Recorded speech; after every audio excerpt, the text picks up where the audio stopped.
Hello, people. We're back for another video, and we've now made another signing as the preseason continues. And today we're gonna have to talk about Alexander Zinchenko. It's was quite a quick transfer actually. We're moving quite quickly this window in terms of going from sourcing names to bids and then securing personal terms and announcements. I mean, I know the announcements have dragged, but it's good to see one get over the line so quickly. I'm with the other two boys today, and we're going to discuss this signing, what it means for the rest of this window, what it means for the side, and how it affects us going forward, and how it affects the club going forward in terms of what we can do as a team. How you doing, boys? Good, mate. Not too bad. I'm excited for this signing. I think it gives a lot of versatility, and I really like the price range that we got at. I think there was a big risk in terms of what you could do with this kind of signing. I think me, Chris, and you in our last space, we were talking how it's nice to have the option, but I wasn't necessarily worried about a name. But when you get somebody like Zinchenko in terms of his experience, his age level, and what he offers you going in multiple areas of the pitch, I think Mikel was talking in his interviews. There's been a war online about whether he's a central midfielder, whether he's a left back. Well, no, he's a left back. He's nominally a left back. There's options in which he can play in central midfield, but these are just zones on the pitch. We'll try to show them today. But Mikel talked about his tactical flexibility. He talked about the fact that he's probably able to give us a lot more in-game changes. And he's kind of like Tommy in a sense where you've got a player that's good in multiple areas of the pitch. And when you've got somebody like that for 30 million pounds, that's a steal. I always say your depth signings or your signings that can offer you areas of the pitch that are in different zones. I want to make 25 to 30 million pounds. And so for me, Zinchenko is phenomenal for that. And I was just very happy that we didn't go 40 million pounds and above for what would be an option for me. I never felt as though that what we're spending on this position should be exorbitant money. I was happy for it to be other names, but it could not pass a certain threshold. So I was very happy about that. I think he brings really good experience. And of course, like I like his personality. Everybody's seen him in some of the interviews. He seems to have gotten along really, really well. And it doesn't hurt when you have a fan of the past club come in. So that's always a nice little storyline that the media will pick up on. But personally, for me, really happy about the technical floor. I think it raises the floor of this team immediately. Super technical player. But also, I think what he gives us is that left side of the pitch now has got a very movable tactical piece. We've got it with Tommy on the right. We really didn't have one on the left. On the left, you had to put specific profiles to make them fit. But Zinchenko allows you basically to play multiple formations in one game without making a sub. So really interesting, and especially with 5 subs coming up, I can really see him being used for specific game states. So really happy about Zinchenko.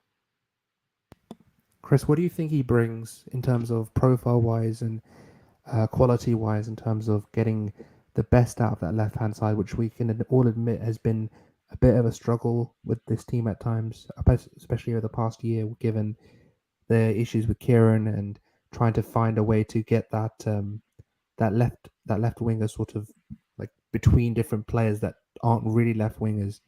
How do you think Zinchenko would add to that left hand side? I think immediately, obviously, bring someone in who's more natural inside than touchline. Like everyone knows, Kieran's preference is to bomb down the line and overlap. So obviously, bringing a natural inverted fullback is better to allow Mikel to switch between both options. Obviously, he's been trying to mold Kieran to get him more used to being inside, and I think he's done well to a certain extent. But obviously, it's always better to get someone who's won being inside. Obviously, the first thing he said is, "I'm a winner and I want a new challenge." So obviously, bringing a winner, another captain, doesn't hurt. With a very young team, he's one of the oldest at 25, which is crazy. But yeah, I think obviously he's probably a better technician than most in the team. People say he's a better technician than Kieran. I don't think so, but people establish technical quality differently to me. But I think having someone comfortable inside, he's better than Tierney in build up. So having someone very comfortable in build up is only a benefit. I think he lacks in other areas, but he's a positive signing to make, especially what £30 million with what 1-2 million add-on. So yeah, I think he's a very good deal, and he's basically half of Martinez, and he's definitely not half the player. So yeah, I think it was a good deal to begin with, and he adds quality for a lot cheaper than we were willing to go with Martinez. Yeah, I completely agree. For me, it's mainly a signing that, in terms of making sure that we have someone available at all times for that left back position. I mean, I've been banging on about it for the longest time. For 2 seasons now, it's been a problem position in terms of not having a suitable backup. I think Kieran is one of the best left backs in the world, but not having that suitable position with someone with experience, because I like the potential of Nuno Tavares, but I don't think in key games I want to trust him, and he has the experience to be able to step up. I think there's a lot of potential there to be a very good player. But in terms of making say a Tottenham away or a United away, I don't want to just chuck Nuno in there. And I feel like with Zinchenko in the big games, that's what he does. He showed, especially in the games like in the Champions League. I think he was in the team of the year for the Champions League once. Multiple man of the match awards in the Champions League. The last game against Aston Villa. I said in the league, but there's neither here or there. In the world as well. Yeah, in the world as well, but like people have I different. think People have my different my opinions. favorite was his cameo obviously last season in terms of with the title technically on the line, and he comes on to change the game. And one of the best things about Zinchenko is he is able to play in multiple areas of the pitch with a really high degree. So when you look at that pod, basically what people want to look at instead of like these set formations, what you should be thinking about is what pods exist on the pitch for us. And on the right hand side, you have a distinct pod with Tommy, Odegaard, and Saka. That's a pod that we know well. That's a pod that we know has a lot of tactical flexibility. But now we kind of have something on the left that we can really work with. And hopefully, when we talk about our lineups, we can see how Zinchenko will likely fit with us in terms of formation. But Zinchenko is not just an inverted fullback; he's absolutely capable touchline as well. Like that's what I really like. It's not just the fact that he's good inside. And by the way, the inside portion, when we talk about technique with Kieran, I think Chris, you kind of touched on it a little bit, but the biggest thing why people think he's better is because he's got a quicker turning radius. So, and that's just because Zinchenko was a midfielder. By the way, the idea that he went back at City as inverted left back was on Mikel. Mikel was the first person to really do that at City, and so he's the one that brought him left back and really coached him to do that. And so, but higher up, when you look at his youth leagues and stuff, he had a big game, I think, with Arsenal too, with Shakhtar Donetsk. He's nominally a 10. He is a midfielder growing up, and he was made to become a left back in the same way that we've made Granite do it. But I think he's a lot more natural in those positions because he's a lot sharper as a turning radius, but also he's a lot calmer in pressure situations. So he's able to have a little bit more agility than Granite in the first 5 yards. I still don't think he's explosive. Like there's this idea that I think Zinchenko is like very fast. I don't really agree with that. I think he's okay in longer distances. And he's actually pretty quick to a marker, but he's not explosive. I wouldn't call him explosive. So I think the biggest cons that you're going to be looking at him, and a lot of people have talked about his defending, but I don't think no one's really talked about why he's quite that poor. And it's because for me, he's not quick. So he really is about making sure that he's in the right position. And he tries to meet his markers quick, but when he does lose out in transition, he's not crazy. So, the biggest thing is making sure that we're surrounding him in the same way that we surround Granit Xhaka. So when people talk about, his cons in terms of that, I think the system will protect him a lot, but make no mistake, if he is caught out wide against a very tricky winger, that is an area of the pitch to be concerned about because he's not particularly great in duels. I think he's got a good tackling technique, but it's not as though that he's phenomenal in his duel making. So you're basically adding a little bit more in your turning radius and what you can do on the ball. He's got an excellent half space cross, really, really good at that. And also an ability to go outside. He's got a really good whip on the ball. So technically, he gives you positives as you go up the pitch. But the big thing is, I do think you will have to protect him. And there are some things that you're going to be sacrificing with him on the pitch.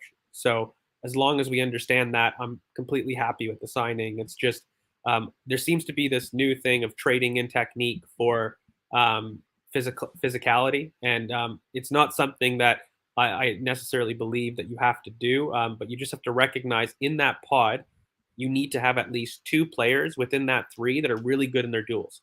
That's why some of this works. So, for example, Martin Odegaard on the right isn't the best in duels, but that right-hand side functions because Saka and Tommy are. If you've got Zinchenko and you don't really have somebody that's good in duels up top, i.e., I don't think Martinelli's the best. He does really good endeavors. He does meet his marker, but that would be a cause for concern for me.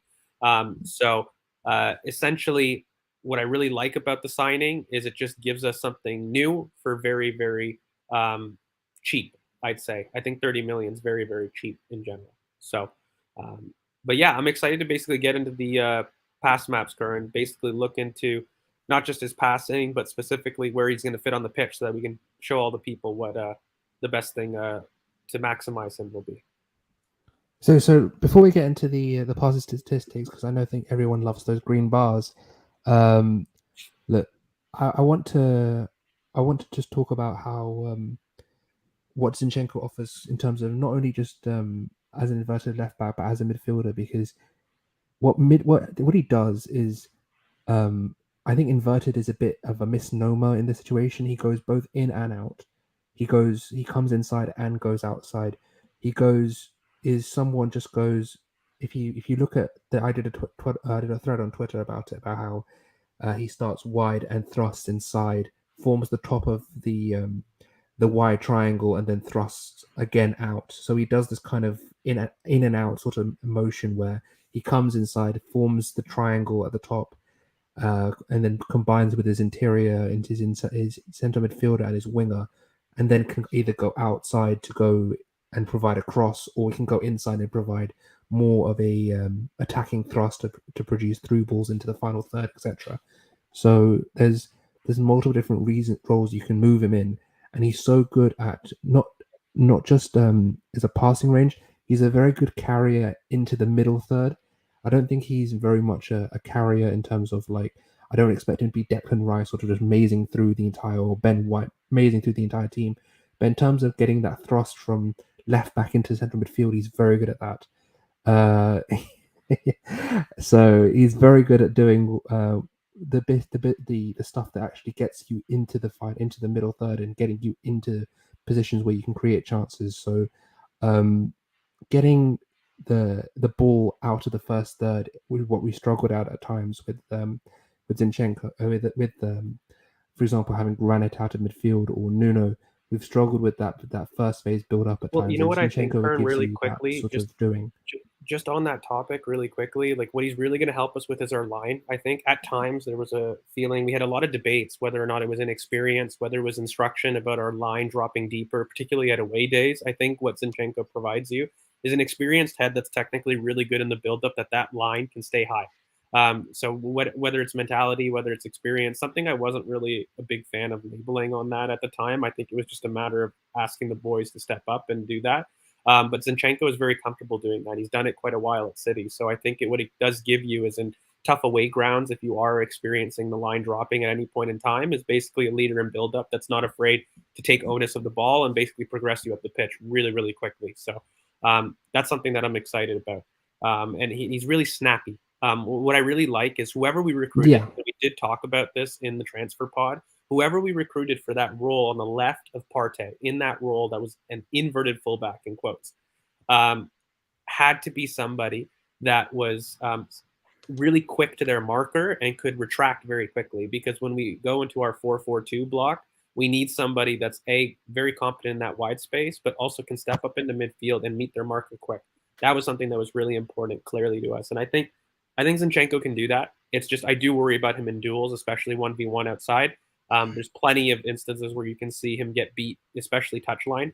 If he is 1v1 against a tricky winger, he's going to have to basically be smarter than them positioning-wise. He has to get to the marker quick, because in a foot race, he's not going to do very well. But his tackling technique is strong, and he stands up as well. What I do like is he doesn't go to ground very often, which is something that I do like to see. He tries to ease people off the ball a lot more than other people we've looked at in the past. He's not very much a sort of foot in first and go to ground type tackler. He's very much I'm going to basically just use my body positioning and my technique to get to kind of wrestle you off the ball. I So think he's this aware is of his deficiencies yeah, defensively. Unlike for example, Ben White, who I think when he goes wide trusts his athleticism too much, so he always dives in, dives in, dives in. Whereas someone like Zinchenko really knows, like he's probably not as explosive as the winger, so he doesn't necessarily dive in. But obviously, 1v1 both ways, like going offensively and defensively, I don't think he's the greatest. And I think his best aspects are probably on the ball. Obviously, he's versatile, able to be touchline, able to be central. As I said, he's better in build up than Tierney. And obviously, our build up at times when certain players were injured really lacked. Like, you could only really trust White on the ball and Tommy, obviously. But apart from those two, you couldn't really trust our left hand side 100% of the time in build up. And I think with him, you can. So that will definitely help us. But obviously, he lacks in different areas and he makes up for it in different areas in comparison to Tierney. Yeah, and so I think really quickly, Curran, we'll probably throw up the FBRef just to get everybody in the numbers very, very happy. We would not be doing our due diligence if we didn't show it. There's a lot of green, a lot of very fun things happening um, in terms of there you go. in terms of the green shoots, busy man. But there's a lot of FBRef stuff that's popping off. I think fundamentally, when you look at something like this, I never like citing FBRef. I'll be honest with you. At the end of the day, what he does have that's complicated by his sample size of minutes, which actually isn't too bad. He probably got a similar amount of minutes to KT actually last year. And even Nuno Tavares, like I do believe if you look at their overall minutes, I think Zinchenko played similarly to Tavares.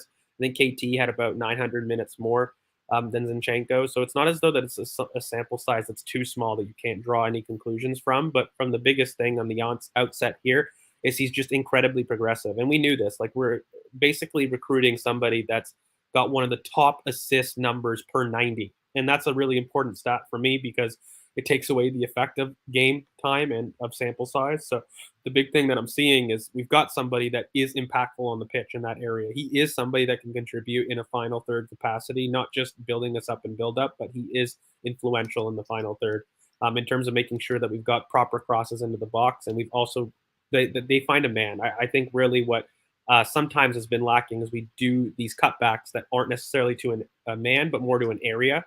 And we're really focused on those third man runs. ESR ate off that a lot. Odegaard ate off it. Saka did as well. But the biggest thing is I think Zinchenko is somebody that's technical enough to really pinpoint somebody in there. So, really important signing. And I think the next biggest step is basically looking at how he's going to fit into this team lineup-wise and what kind of formations we're going to be looking at.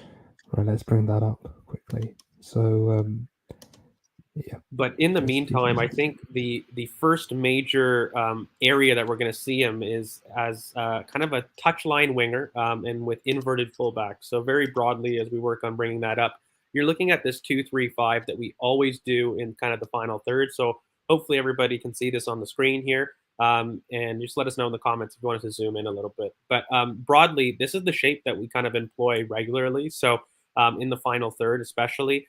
This is a formation I see Zinchenko probably doing in the most likely in a case of if we wanted to employ any kind of touchline wingers. So that's obviously Martinelli and Saka out wide, Jesus up top. Then we've got our normal midfield of Xhaka, Partey, Odegaard, and then Zinchenko with Tommy kind of inside as those two options in the middle three.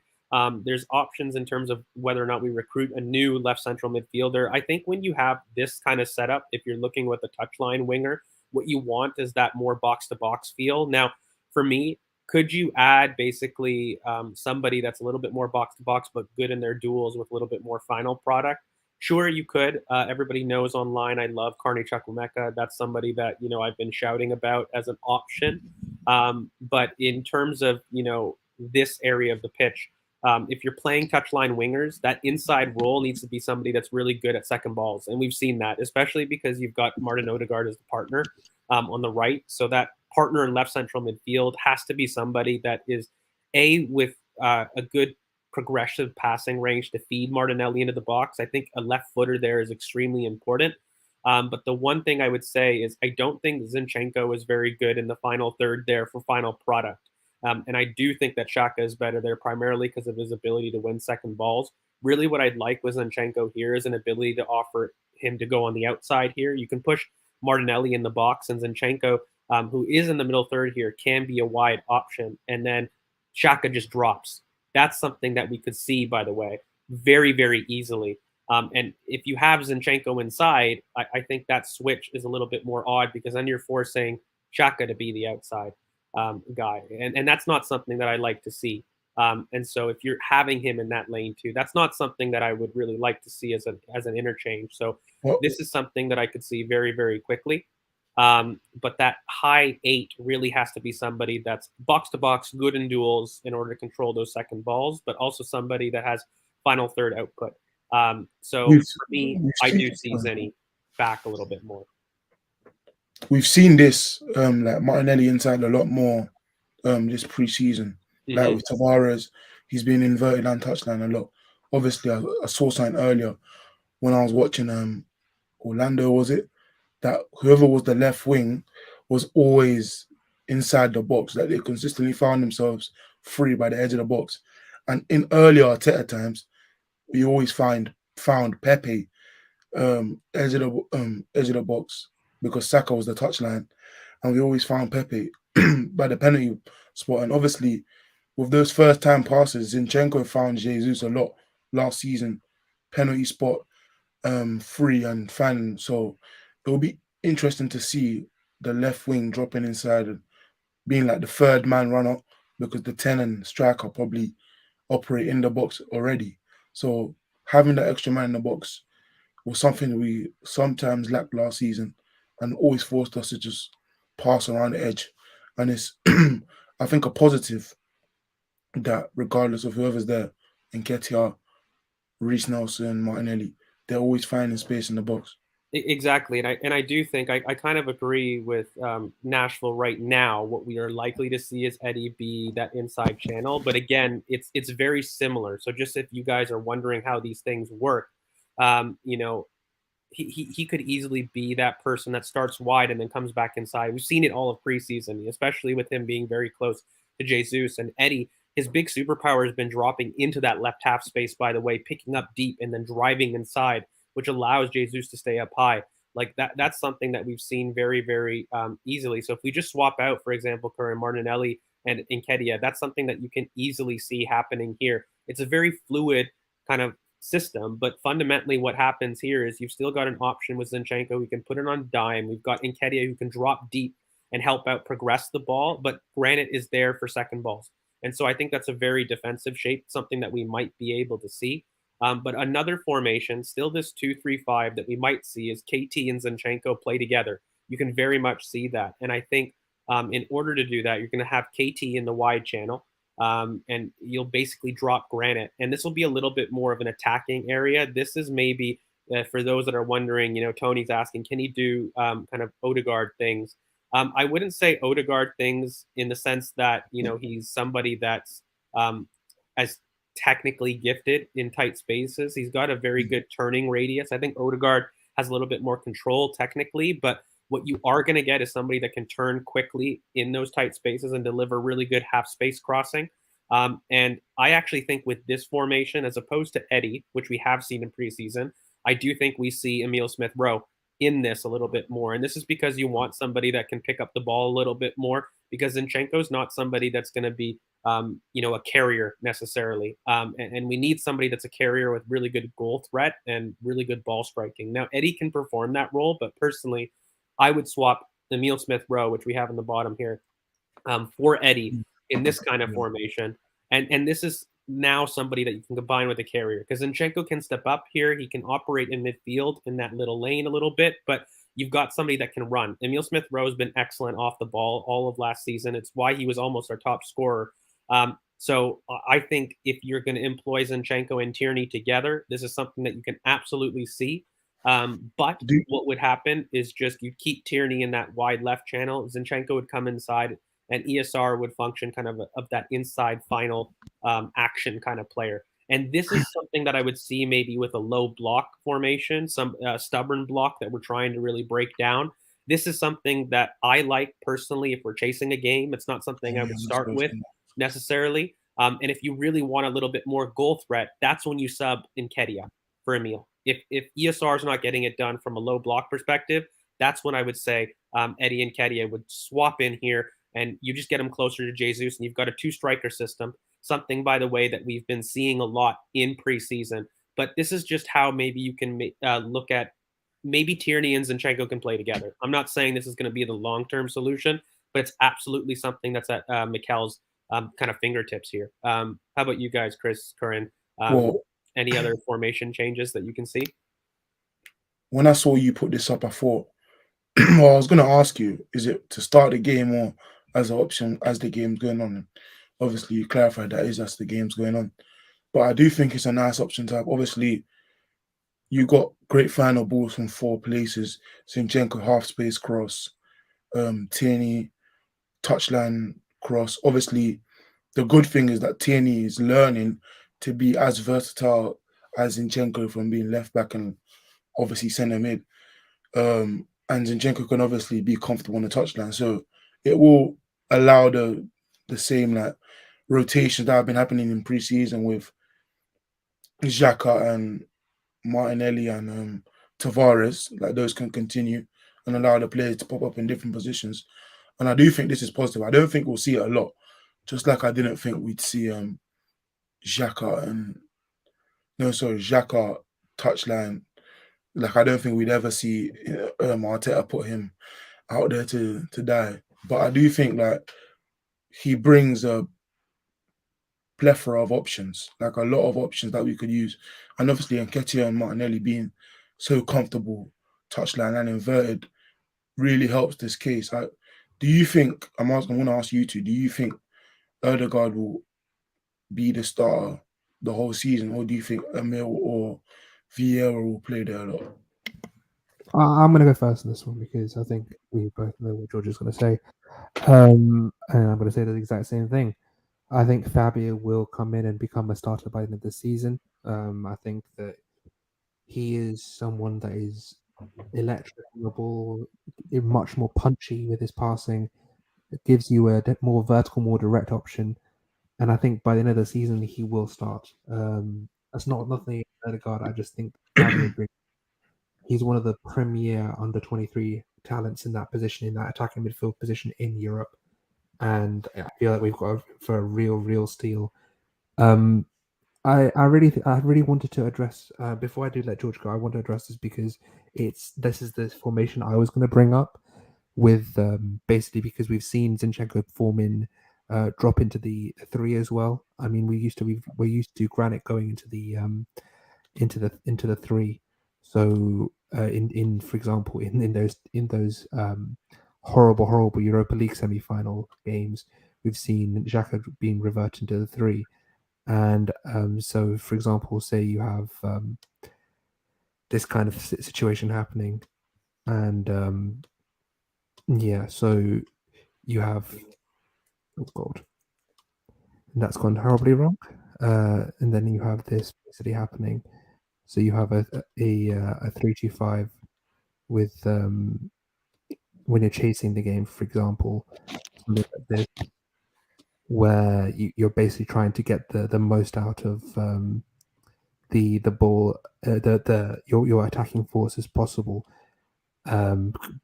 Basically doing a 3-2-5 with and having the block. The thing is, the main thing for me is to have this 3-2 build up. We were talking about it a lot, during the end of the season, about how we kept leaving Sambi on an island by himself.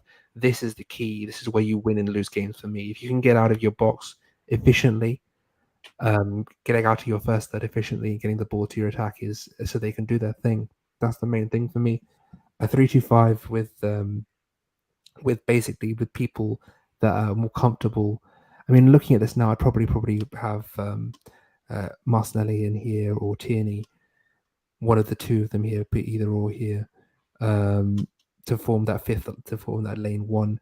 But the 3-2-5 with Zinchenko in that dropping into that that 3 is definitely a way to go as well.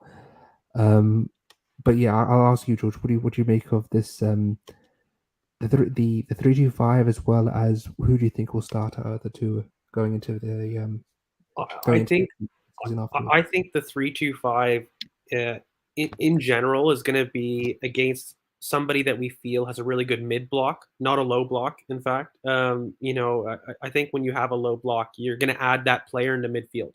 I think you've seen this formation with City quite a bit. But the biggest thing is wherever the ball is, the fullback will drop. We kind of talked about this, Curran, too, kind of off air. I don't know. I think Tommy will always be an option there. I don't think we'll put necessarily the right back here. This might be something that we see to start the season, by the way, just because of the injury to Tommy and we don't know what's happening there. You might have a Saliba or White as an inverted right back, something I've said for quite a while. And then you might have something like this to start off. But I think fundamentally, when you're looking at Odegaard, if we're going to ask about that question really quickly, I think with the World Cup and with Norway not going to the World Cup, it allows kind of Martin to be ahead of the game in terms of him putting himself there. But I've made no mistake. I've talked about Fabio Vieira for quite a while. He's a more complete player. He's just tactically not up to the level. I think he's going to take at least 8 months to understand what he needs to do and where he needs to go with the league. But I think Odegaard is going to have some serious competition. And I would like to see Emile Smith-Rowe a lot more in the right center mid as an option. It's something that, he's done at Huddersfield all his life. It's something that he did, by the way, in the academy for quite a while. It's the area of the pitch that he's a lot more comfortable in. So I definitely think it gives us options in terms of droppings and all that. I don't know quite yet. But the one thing I will say is I think by the end of the season, you'll see Fabio Vieira stake a claim for a starting position in the team. I don't think it'll happen early, primarily because of the World Cup, and I think also because Norway's not going as well. It gives a chance for Martin to really stamp his authority there. But Fabio Vieira is somebody that can play left center mid where Xhaka's playing. He has done it for Porto. It's not something that is best for him. So those that are asking, if Vieira can play together with Odegaard as eights, do I like it? No, I don't think there's enough there physically to compete both ways. Fabio Vieira's got more physical potential than Martin Odegaard. Despite his skinny frame, he's a lot better in those, that 5-yard burst that people want to say that I coined. But the biggest thing is, I think what you're doing is you're not maximizing what's best about Fabio Vieira. So I wouldn't put him left center mid long term. It's an option. But I don't like this together as eights. I would probably play, Emile Smith-Rowe over Vieira there a little bit more because I want a carrier. And I do think you need to pair your eights with a carrier as well as a runner. A passer. So if Martin is playing, he's your kind of nominal passer there. Vieira is another passing type. He can carry, but he's mainly a passing number 8. So I think this is going to be a little bit more unbalanced. So if you want to make it work, I would say Martin Odegaard or with Emile Smith-Rowe. I think that's the pairing that you're looking for as interiors more. If Vieira is playing, Emile Smith-Rowe can play. I actually think we might see Martin Odegaard play as a left center mid. I don't like it. I don't like the times that we've seen it there, namely Burnley and Palace are the only 2 times that we've seen it. He's done pretty poor, but I do see an opportunity for Martin to slowly switch to the other side of the pitch. Whether or not he adapts there, I'm not too sure. But that could be an option that we see this season as well. And I don't know if people are looking at. Right. Look, I think there's a lot of different things we need to discuss in terms of the implications for the rest of the window as well, because I don't think we've really touched on that. I feel like the news about Nuno has been basically interspersed with this news as well of him coming in. I think that's personally, I think it's a win-win situation. The Nunu Loan situation is because if he goes on loan and he does really well and he matures, he can come back and compete. If he does really well for them, he wants to stay at Atlanta, we turn a profit. There's no real loss here in terms of, I don't think we need him to cover for Tierney and Zinchenko. What do you lads think? Go ahead, Chris. Yeah, I do think it will be beneficial to allow him to get over the 1,000 Premier League minutes he got last season. You're right earlier. Yeah, Tierney played like 900 more than him. So yeah, it would be good for him to go to a place where he'll play 1,500 like plus minutes, so over like 20 league games. Obviously he's young and he's quite inexperienced. He wasn't always the star at Benfica, so he's never really been the star in his career. And at that age, playing time is just as much valuable as all the tactical information he can get from Mikel and whichever coach. So him being a starter, him being away from the scrutiny of Arsenal fans, because they loved him at the start, and now a lot of them hate him. So I think just getting him away from the toxicity, letting him be a bit free, like getting him out of the spotlight will be much more beneficial than potentially all the information he could get from Arteta.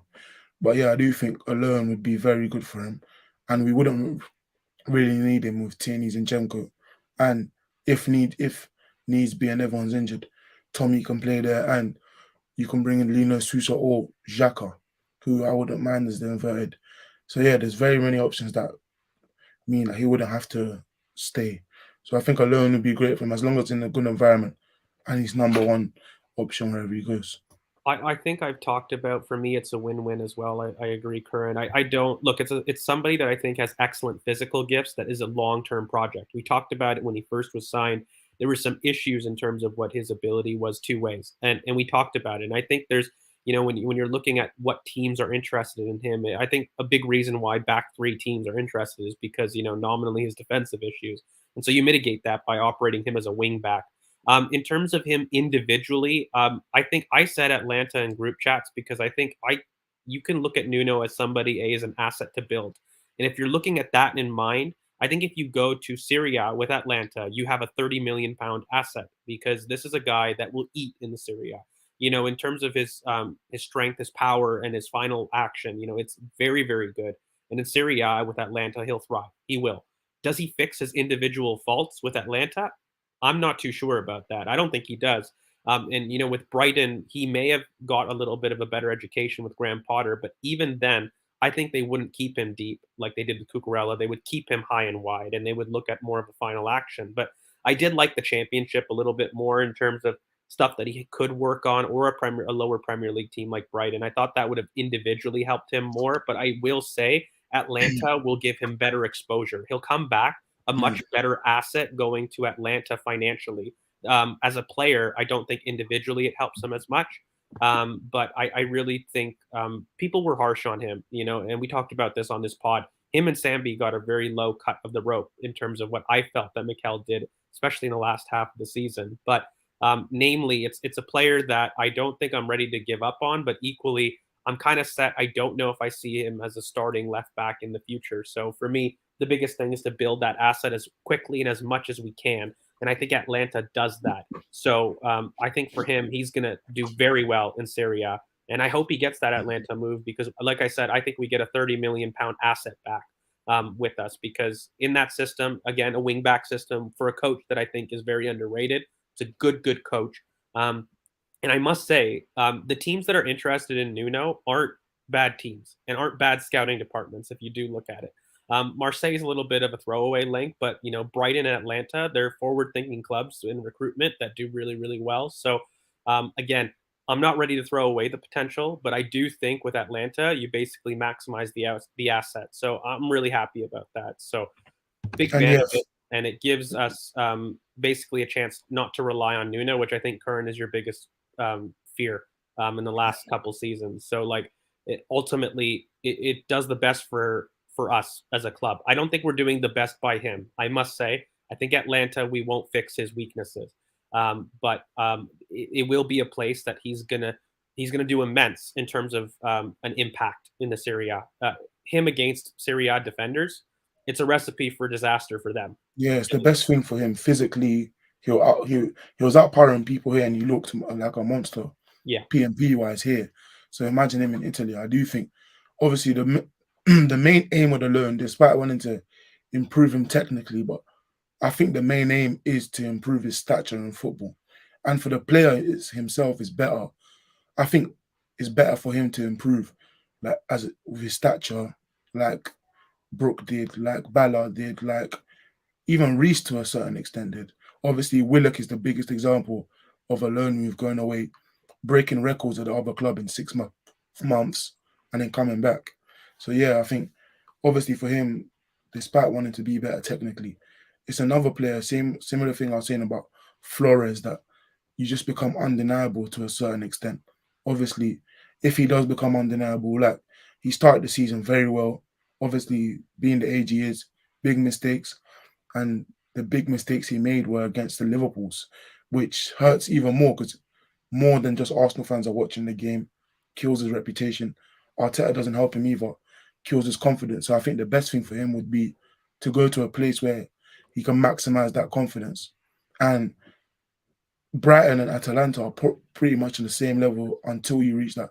Atalanta play in Europe, and performing in Europe is even more beneficial for him. So yeah, maybe he could reach that price tag of 30 million that you think and outdo Willock as a loan, from Arsenal, because obviously the loans are ever improving. So yeah, I do agree that Serie A is probably the best option. So really quickly, I'll answer this and I'll let it sign off to Curran because we'll wrap it up soon. But really quickly, lastly, on Zinchenko, in terms of giving you an option, look, it's not somewhere I like to see him. He has done it once to a very, very good level against PSG. He did. He ran the game with a one really quick cameo there. Is it something that you can do long term? No, I think it's a very emergency cover. And much like El Neni, who I wouldn't want to see long term in a DM position for us in the Premier League, it gives you an opportunity if you're really threadbare and you don't have El Neni and Partey available. He can do it. Is it something that you would want him to do long term? No. And the reason that he can do it and you wouldn't want it long term is because his defensive frailties are maximized a lot more in the center. As that kind of centerpiece receiving in a 3-1 buildup, you could see he's got the technical ability and the turning radius to do it. And of course, he's got experience in the center of the pitch. So on the ball, it's fine. However, off the ball, again, he has really a lot of trouble meeting markers, and 1v1 in his defending. Partey does a lot off the ball in that role that I don't think a lot of people recognize. And so El Neni isn't much better off the ball, I must say. He's actually quite poor off it. But Zinchenko himself, I don't think he's a stud in dual wise. So, I mean, you would be basically replacing somebody who's a little bit technically better, but doesn't have the stamina that El Neni does and is probably similarly defensive frail. So all in all, I'd say emergency, Tony, but no, it's not something that, you could really rely on as a true option beyond a cameo or a game. Right. I know everyone's a bit excited because of the whole the Bowen stuff and etc. But this was meant to be about Zinchenko. We're going to stick with Zinchenko, and I think that's going to be where we wrap it up. We will talk all about the transfers and things coming up in future videos. Don't worry. As soon as things are getting a bit on and we know a bit more about what's happening, we will. I mean, as we all know, Edu's kept things very, very hush, low on the down low with these transfer leaks, as it were. Everyone's kind of frothing at the mouth. So just everyone take a breath. I know everyone's a bit stressed. Enjoy the game tonight. I'm going to be enjoying the game tonight, and George will be enjoying it in actually his own leisure for once. And there's not going to be 4 a.m. start for George, which will be nice for him. What game tonight? The Chelsea game. Second? The Chelsea game's tonight. Yeah, mate. Oh, Chris. Yeah. I promise you, I had no clue. Oh, yeah, I was Chelsea. told, The Chelsea game's tonight. Yeah. I was told. Don't worry about it. But yeah, on that note, we're gonna sign off. We'll be with you soon. I think we've got I think we want to talk about transfers next. I'm not sure. I remember we have a plan somewhere. Yeah, I know Chris has been. questions. There's we've got some stuff we'll announce on the Twitter. So make sure you follow us at BoP Footy. Follow the Instagram at Ball of a Passion. Follow these boys. Their ats are at the ear in brackets, and CK's is just there because he's CK. The Twitter is BoP Footy, and make sure you tune in soon because we've got a lot more different content coming your way. Before you go, I want to reply to that. I did know we were playing Chelsea. I didn't realize it was Saturday. That's my issue.